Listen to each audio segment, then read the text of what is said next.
All right, let's get right into it. We need to talk about kidney stones. If you've ever had one, you know exactly what I'm talking about. It's an experience you would do literally anything to avoid again. And if you haven't, trust me, you want to keep it that way. So today, we're building a complete blueprint from the ground up to defend your kidneys and stop these things before they even start. And now, that is not an exaggeration. This quote gets right to the heart of it. The pain is legendary for a reason, and that's exactly why prevention is so critical. We're not talking about a little ache here. We're talking about completely debilitating, off-the-charts pain. And this isn't some rare one-in-a-million condition either. A full 10% of Americans will go through this in their lifetime. Think about that. That's 1 in every 10 people. This is a massive health issue, and believe it or not, the numbers are actually on the rise. So here's our game plan. First, we'll look at why this is a growing epidemic. Then we'll get into your primary lines of defense, hydration, and your diet. After that, we'll talk about other lifestyle factors, the risks of getting another stone, and then we'll wrap it all up with your own personal prevention playbook. Let's do this. Okay, Act 1, Understanding the Threat. Why are we talking about this so much right now? Well, the data shows a trend that's pretty hard to ignore. So check this out. Back in the 1970s, less than 4% of people in the US had ever dealt with a kidney stone. Fast forward to today, and that number has skyrocketed to 10%. That's more than double. This isn't just a fluke. It tells us that something fundamental has changed in our lifestyles and our diets. And get this, where you live actually matters. Researchers have mapped out what they call a stone belt, mostly in the southern US, where the rates are even higher. And the main suspect? You guessed it, the heat. Warmer weather means more sweating, which leads to a higher risk of the #1 cause of kidney stones, dehydration. Okay, that's the problem. So let's talk about the solution. Time for the counteroffensive. And our first and maybe most important line of defense is simple, it's effective, and it's something you have total control over. Let's talk about hydration. This is the magic number, 3 liters. That's about 12 cups a day.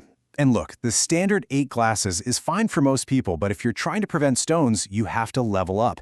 And here's why it's so important. More fluid means your urine is more diluted. It's that simple. It keeps minerals from getting concentrated enough to crystallize and form those painful stones. And you can make your hydration work even harder for you. First, add citrus to your water. Lemons, limes, they're packed with something called citrate, which is a natural stone inhibitor. Second, be smart about it. If you're out in the heat or working out, you're losing more water, so you have to drink more to make up for it. And third, just use the eyeball test. Your urine should be a light, straw-like yellow or basically clear. If it's dark, that's a warning sign that you're dehydrated. Now, hydration is absolutely foundational, but what you eat is just as crucial. And some of these dietary rules, well, they might seem a bit backward at first, but trust me, the science behind them is solid. And this right here is probably the biggest point of confusion for people. Calcium.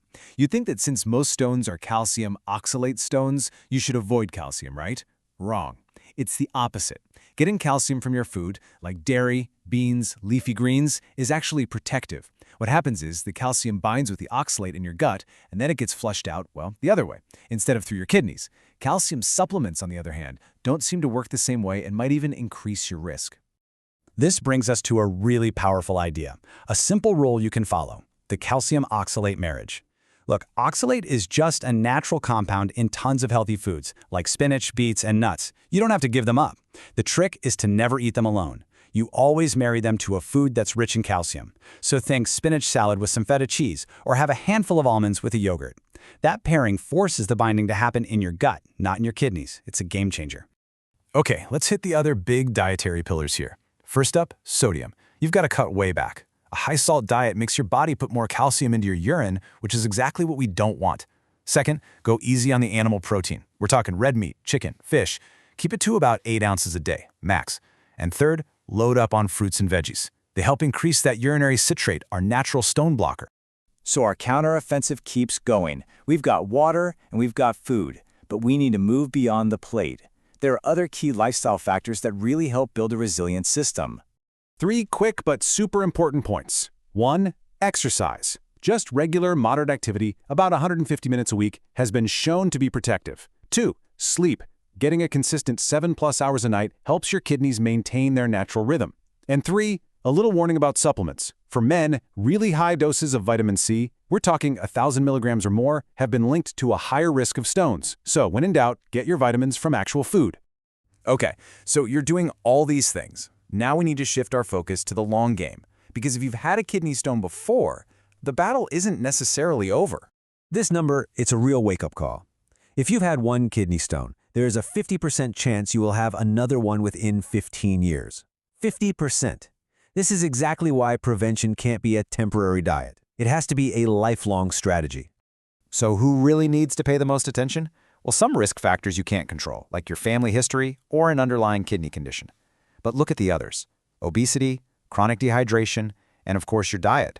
Those are all things you can absolutely do something about. And that brings us to the final takeaway.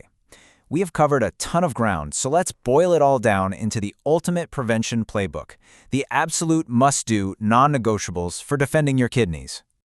So here it is. If you do nothing else, focus on these 4 habits. Number 1, hydrate like it's your job. Make 3 liters your mission every single day. 2, master the calcium oxalate marriage. Never, ever eat those high oxalate foods by themselves. 3, slash your sodium. Get it under 2,300 milligrams. And 4, keep your animal protein in check, 8 ounces a day or less. These 4 things are your most powerful weapons. So we've laid out the entire blueprint. But knowledge is one thing. Action is everything. So I want to end with a question for you. Looking at this playbook, what is the one thing you can start doing differently? Which one of these changes will you commit to starting today? Because honestly, even one small, consistent change can make all the difference in the world.